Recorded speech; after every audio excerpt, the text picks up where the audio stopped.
Hey everyone, how's it going? Welcome back to the channel. My name is Dylan. Thank you so much for coming by. So, in today's video, we're talking about how the White House is potentially going to be giving Uber and Lyft drivers stimulus checks.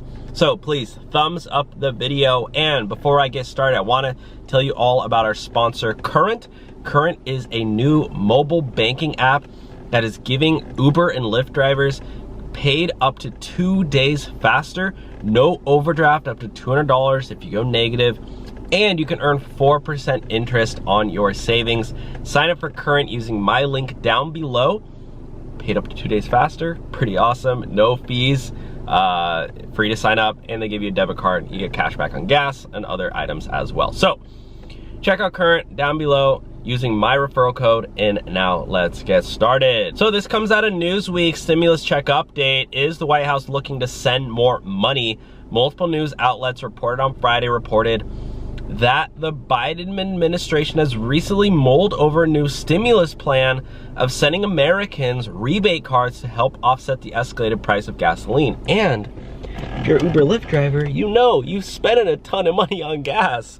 So, you know, this could be very, very helpful and could potentially get Uber and Lyft driver, if it's like prorated, you know, the more you drive, the more gas rebate you're getting.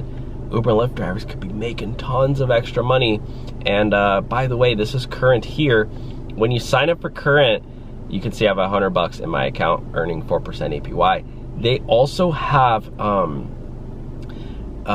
what's it called? They also have the ability to get cash back on gas when you sign up here. So anyways, the Washington Post wrote that senior White House aides have recently revisited a plan to send gas rebate cards to U.S. households after the administration decided against the move months earlier. Fox Business also reported an unnamed official said the Biden administration was considering the rebate cards, though the Post said there are issues holding up the plan.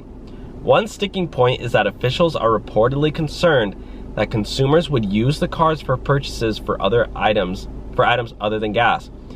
So that's why you give cards that only work at gas stations. No flippin' duh. The other is that recent shortages in the chip industry may create an obstacle in physically producing cards. Oh, very interesting. Well, you know what you can do is do electronic e-gift cards, buddy. There's a way to do that. So anyways, just want to make this quick update. Let me know your thoughts on this one. Sign up for Current using my link down below. Thanks for watching.